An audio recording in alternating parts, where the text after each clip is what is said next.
Shalom y bienvenidos a Vía Haftaj Israel, una frase hebrea que significa amarás a Israel. Esperamos que se queden con nosotros, ya que nuestro maestro, el Dr. Baruch, nos compartirá una enseñanza expositiva de la Biblia.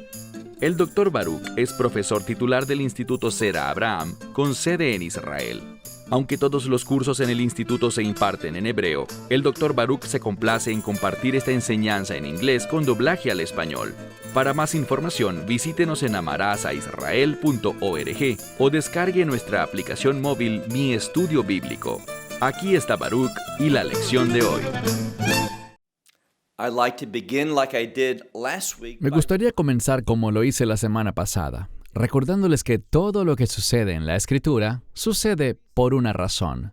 Nada es por casualidad, todo ocurre por la providencia de Dios.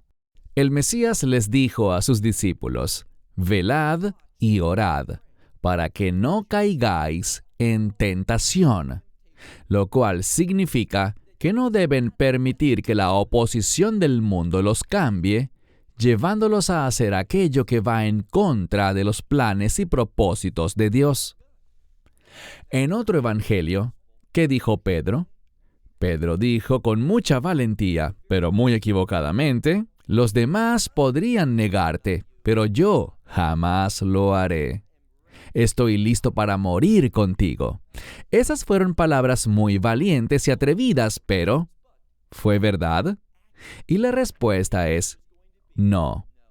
Por eso el Mesías le dirá a Pedro, «Antes de que el gallo cante, 3 veces tú me negarás». Bien, ¿cómo lo supo? Y por supuesto hablo de Yeshua, Jesús de Nazaret. ¿Cómo lo supo de antemano? Muy sencillo. Él lo sabe todo porque Él es Emmanuel, que significa Dios con nosotros. Y todo lo que hizo el Mesías, lo hizo siendo el Hijo de Dios o el Hijo del Hombre. ¿Qué quiero decir con eso? Cuando la Escritura enfatiza que Él es el Hijo del Hombre, todo lo que hace y lo que dice es para ser de ejemplo para nosotros, para enseñarnos cómo debemos pensar, cómo debemos hablar y, por supuesto, cómo debemos comportarnos. Pero cuando la Escritura habla de Él como el Hijo de Dios, vemos que Él es ese siervo fiel para su Padre, que cumple la voluntad de su Padre y que le da la gloria a su Padre Celestial. Nosotros somos solo seres humanos, pero mediante la unción del Espíritu Santo, nosotros también podemos llevar a cabo esas mismas cosas y darle honor y gloria al servir fielmente a Dios. Eso lo queremos hacer hoy, lo queremos hacer mañana y queremos seguir sirviéndole fielmente hasta ese día glorioso conocido como el arrebatamiento. Dicho esto, toma tu Biblia y ve conmigo al Evangelio de Lucas, capítulo 22, y ya estamos listos para el versículo 47. Libro de Lucas, capítulo 22, comenzando en el versículo 47. Hemos visto que el Mesías había estado hablando a los discípulos sobre no sucumbir a la tentación. ¿Y qué pasó después? Bueno, ve conmigo a nuestro primer verso, el verso 47, que dice, «Pero, mientras aún hablaba, he aquí una multitud». ¿Qué multitud es esta? Esta multitud está compuesta por los capitanes del templo. Hablaremos más de ellos luego, pero era un grupo de personas que servían al liderazgo judío, a los sumos sacerdotes, a los levitas, a los fariseos y saduceos, a los integrantes del Sanedrín. Ellos servían, siendo de Roma, servían al liderazgo judío. Y vinieron con otros, con un propósito. ¿Cuál será? No debería sorprendernos. La semana pasada dejamos al Mesías y a sus discípulos, ¿dónde? En el huerto de Getsemaní. Y por lo tanto, vinieron a arrestarlo. Así que lee con cuidado. Dice que mientras él aún hablaba, ¿quién hablaba? Yeshua. He aquí una multitud. Y no solo una multitud, sino que noten quién es señalado. También aquel llamado Judas. que era uno de los 12. Y fue delante de ellos, lo que significa que él los guiaba, y se acercó a Yeshua para besarlo. Sabemos que ese beso era un símbolo, era una señal que él le dio al liderazgo. Me refiero al liderazgo judío y a aquellos del Imperio Romano que fueron junto al liderazgo judío con el fin de arrestarlo. Lo que vemos aquí es que la señal de quién es el Mesías fue ese beso que Judas le dio.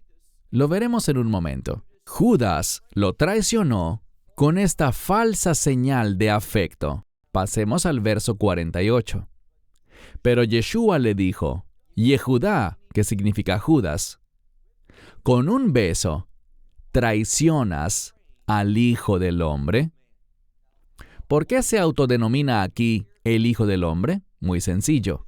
Él está sirviendo a la humanidad al entregar su vida. ¿Qué dice la Escritura? Que nadie le quitó la vida, sino que Él voluntariamente la entregó. ¿Qué enfatiza eso? Su sumisión. Lo vimos la semana pasada. Obviamente nadie querría ser crucificado.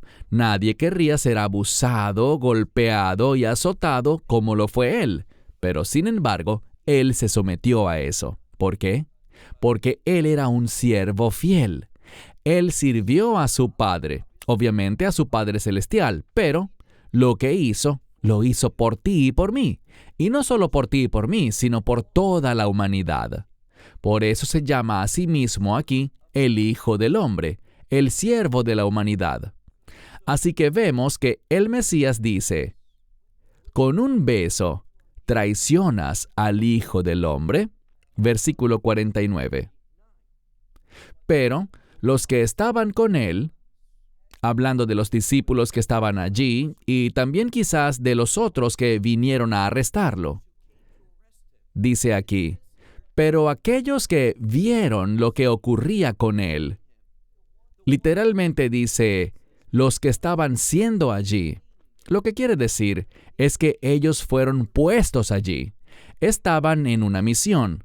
¿Quién los guiaba? Judas. Así que vemos a este grupo que vino a arrestarlo, y los discípulos estaban allí. Todos lo estaban presenciando al estar allí. Y le dijeron, Señor. Y lo que descubrimos es que había un grupo que le dijo al Señor, y probablemente se trata de los discípulos quienes estaban hablando en este caso. Le dijeron, Señor, si los herimos con la espada, es decir, ¿para esto mencionaste antes que debíamos comprar una espada para este momento? Y noten lo que responde. Mira ahora el verso 50. Y un hombre, sabemos por otro evangelio que este es Pedro. Así que un hombre de entre ellos, es decir, de entre los discípulos, hirió al siervo del sumo sacerdote. Insisto, todo esto es providencial. ¿Por qué?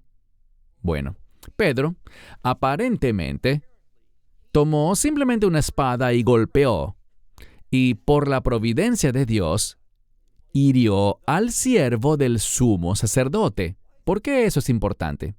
Porque el sumo sacerdote será quien presida este juicio. ¿Puedes imaginarlo? Este siervo llega y dice, este es Yeshua, pero debo decir algo. Uno de sus discípulos me cortó la oreja. ¿Y qué pasó? Bueno, la Biblia lo dice. No tenemos que adivinar ni especular. ¿Qué dice la Escritura? Bueno, este siervo del sumo sacerdote tenía su oreja derecha, noten la palabra, cortada. Su oreja fue cortada. Y el otro evangelio nos dice que fue Pedro. ¿Y qué pasó? Mira el verso 51. Pero Yeshua dijo, permitidlo hasta esto, lo que significa déjenlo hasta allí. La única resistencia será ese acto. ¿Por qué? Esto se enfatiza en el texto. Esto tiene una razón de ser y es muy sencilla. este siervo del sumo sacerdote iba a testificar.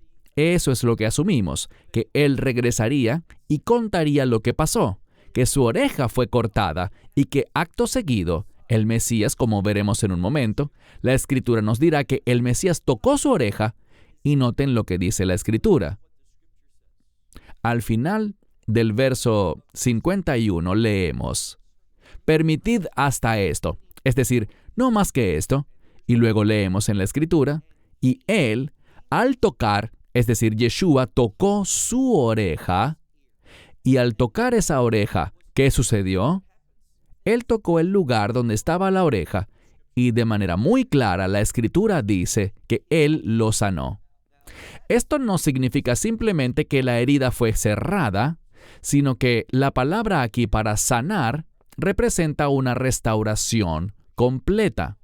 Entonces, ¿qué ocurrió? La oreja había sido cortada.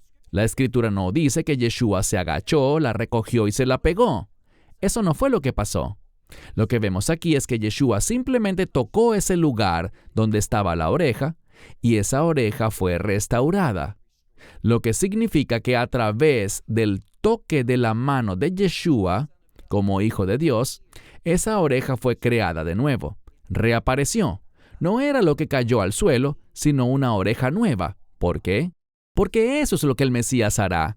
Él hará nuevas todas las cosas. Esa es la obra del reino.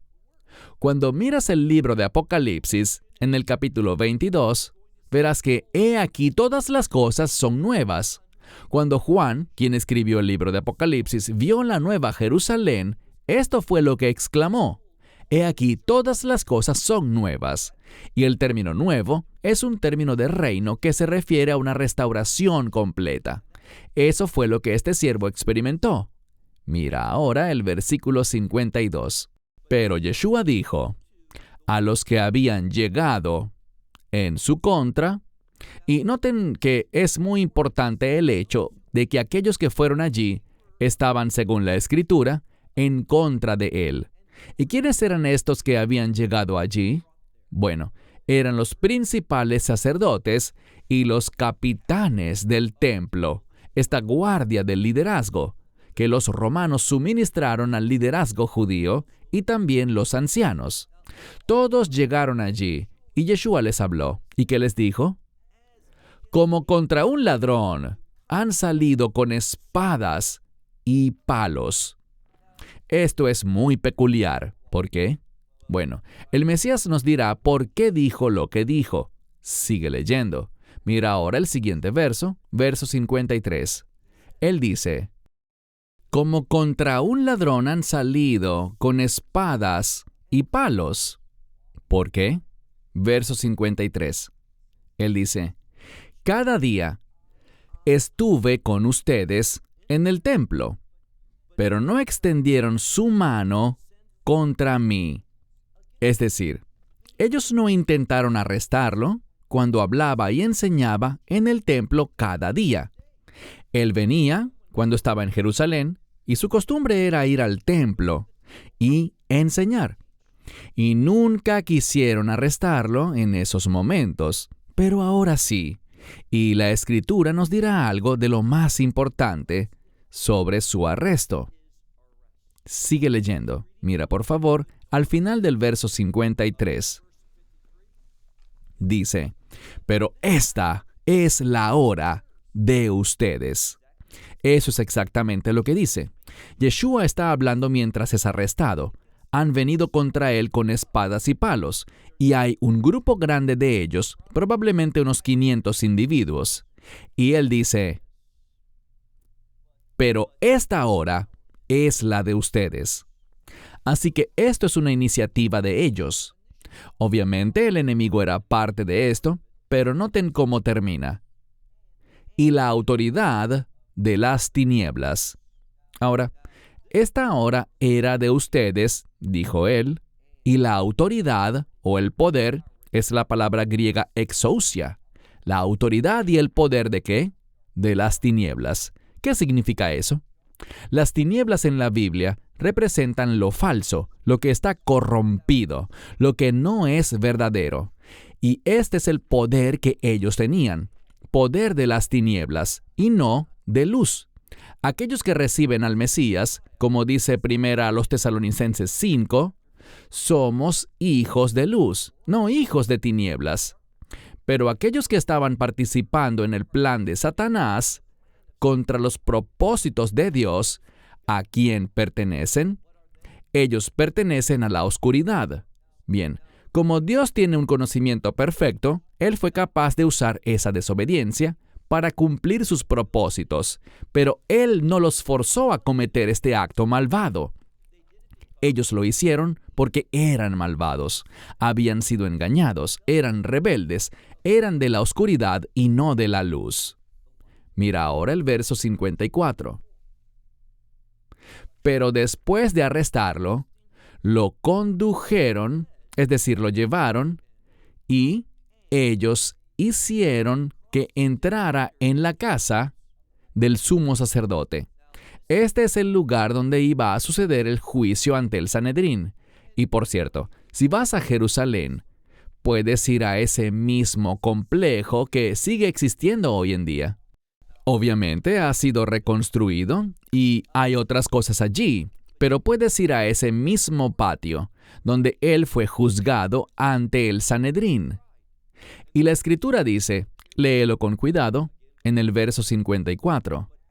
Pero tras haber sido arrestado, fue conducido y lo llevaron a la casa del sumo sacerdote. Pero noten, Pedro, que dice en otro evangelio, otros pueden traicionarte, pero yo nunca te traicionaré. Noten lo que dice, pero Pedro lo seguía de lejos. Y esa palabra significa que lo seguía desde una gran distancia. ¿Y qué pasó? Pero, después de encender un fuego, es decir, tras prender un fuego en el patio del complejo del sumo sacerdote, ¿qué más dice? Estaban sentados juntos, y Pedro se sentó en medio de ellos. Bien, ¿qué sucede aquí? Pedro no fue y se sentó con su rabino. No fue a sentarse con su Señor y Salvador.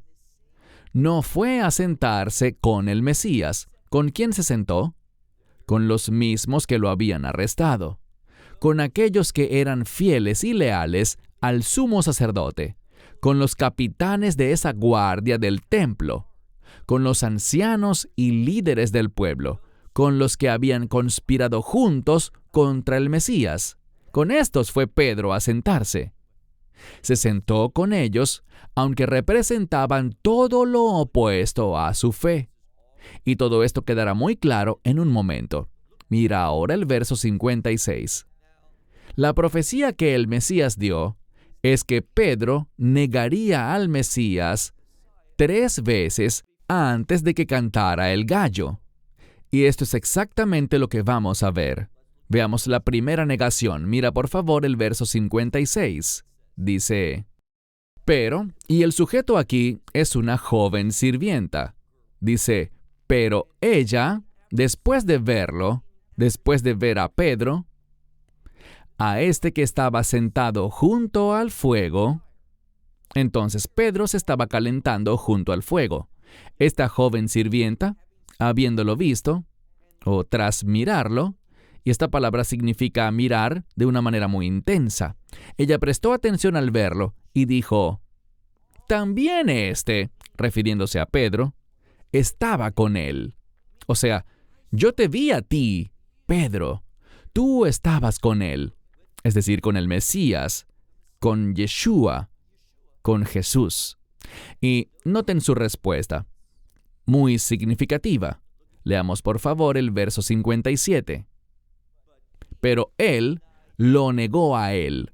Y debemos entender los pronombres aquí. Pero él, ¿quién es él? Pedro. ¿Qué hizo Pedro? Lo negó a él. ¿Y quién es este otro él? Yeshua. Aquí vemos la primera ocasión en que Pedro negó a Yeshua.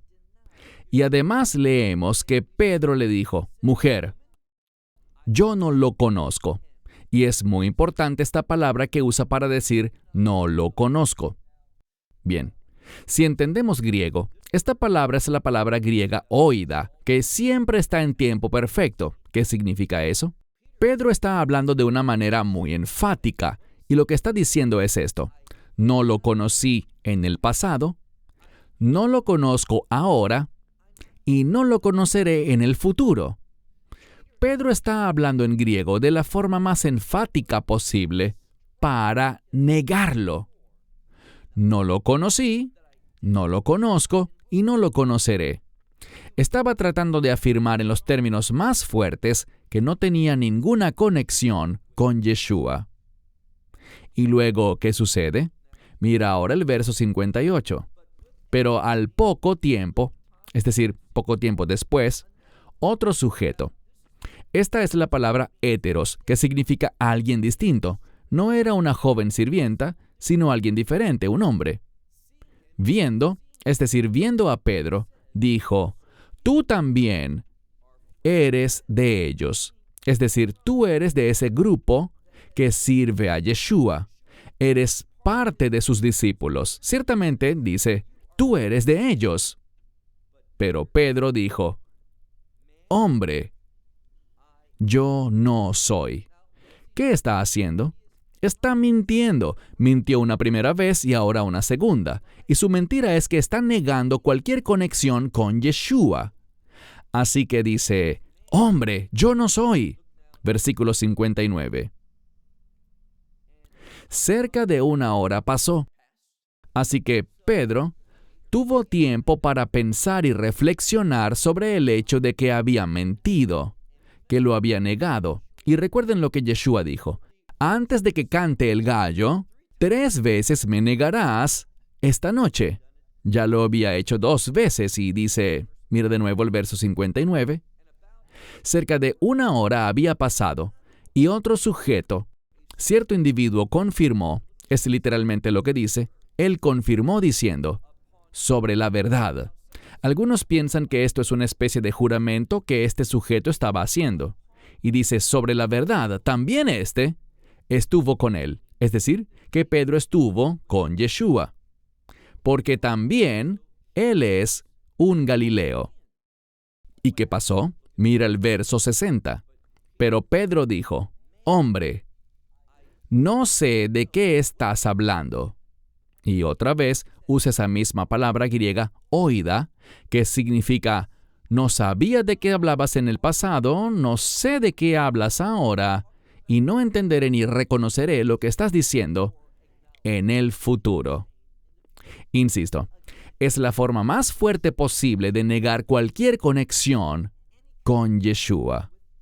Y todo esto demuestra algo de los discípulos. ¿Por qué está fallando Pedro? Porque no tomó la advertencia de Yeshua de velar y orar.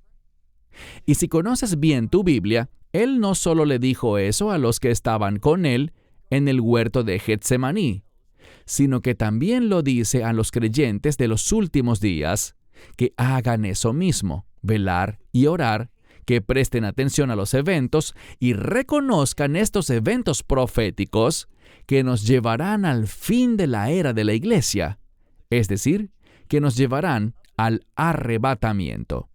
Se supone que velemos con entendimiento y que oremos. Si lo hacemos, como vimos la semana pasada, esos ángeles de Dios nos ministrarán y nos fortalecerán, como fortalecieron a Yeshua en el huerto de Getsemaní. Mira ahora el verso 60, en su segunda mitad, donde dice: e inmediatamente, mientras todavía hablaba, el gallo cantó. Así que vemos un cumplimiento de las palabras del Mesías. ¿Por qué? Porque Él es Dios y lo sabe todo. Dios el Padre es omnisciente, lo sabe todo, y de igual forma Dios el Hijo. ¿Qué pasó después? Versículo 61. Y noten el cambio. Hasta este punto hemos visto que a Yeshua se le ha venido llamando simplemente así, por su nombre, Jesús. Pero aquí se le llama el Señor. ¿Por qué? Para hablar de su señorío, su identidad como el Hijo de Dios. Mira otra vez el verso 61. Y el Señor se volvió y miró a Pedro. Bien, si vas a ese lugar, la casa de Caifás, en Jerusalén, muchos de los guías no conocen la Biblia como deberían. Te llevarán a un lugar tradicional donde dicen que el Mesías estaba en una especie de calabozo. Falso. Él no estaba allí. Lee la Escritura. Vemos que después de que Pedro negó a Yeshua 3 veces, ¿qué dice? Yeshua lo miró. Si él hubiese estado en el calabozo, no habría podido mirarlo, pero él no estaba en el calabozo, estaba en el patio. Y Pedro pudo haber ido a él, verlo, hablarle, sentarse con él, pero no lo hizo. Mira de nuevo el verso 61. Y el Señor se volvió y miró a Pedro, y Pedro recordó la palabra del Señor. Insisto, el término Señor es enfatizado aquí, tal como él se lo había dicho, que antes de que el gallo cante, tú me negarás, esto es lo que se enfatiza, tú me negarás 3 veces. Y esa profecía se cumplió. ¿Y cuál fue la respuesta de Pedro? ¿Cómo actuó ante este fracaso en su vida? Muy simple, dice, y él salió fuera, afuera. Si lo lees en griego, la palabra fuera se usa primero como una preposición para este verbo y luego aparece sola, esta palabra exo. Así que vemos aquí que él salió fuera, afuera. ¿Quién salió afuera? Pedro, donde lloró amargamente. ¿Por qué? Porque le falló al Señor. Déjame ser muy claro en algo. Este mundo está cambiando, ¿no te das cuenta? Vemos que la corrupción y el engaño de ese espíritu del anticristo se está apoderando de una nación tras otra, tras otra. Y nosotros, los que pertenecemos al Mesías, los que hemos aceptado el Evangelio, los que tenemos esa relación de nuevo pacto, que somos guiados por el Espíritu, vamos a tener una perspectiva celestial. Vamos a ver la corrupción, el engaño que está multiplicándose en este mundo y somos llamados a enfrentarlo. Somos llamados no a negar la verdad y no a negar al Señor, pero incluso en medio de la persecución, tribulación y sufrimiento, ¿qué debemos hacer? Nuestro llamado es a defender la verdad como lo hizo el Mesías. Él no se apartó de la cruz. Él no corrió a esconderse, sino que permaneció fiel, como un ejemplo para nosotros. No tengas miedo de sufrir y ser perseguido, porque la promesa es que nuestro Señor nunca nos dejará ni nos abandonará. Esperamos que te hayas edificado con el mensaje de hoy y lo compartas con otros. Te invitamos a seguir nuestros estudios cada semana por este canal y por el portal de YouTube de Amarás a Israel. También puedes descargar nuestra aplicación móvil gratuita, Mi Estudio Bíblico. Finalmente, para obtener más información sobre nosotros, visita nuestra web amarasaisrael.org, donde encontrarás otras conferencias de Baruch en audio, video y texto. Hasta el próximo programa. Que el Señor te bendiga en Yeshua HaMashiach, Jesús el Mesías, mientras caminas con Él. Shalom desde Israel.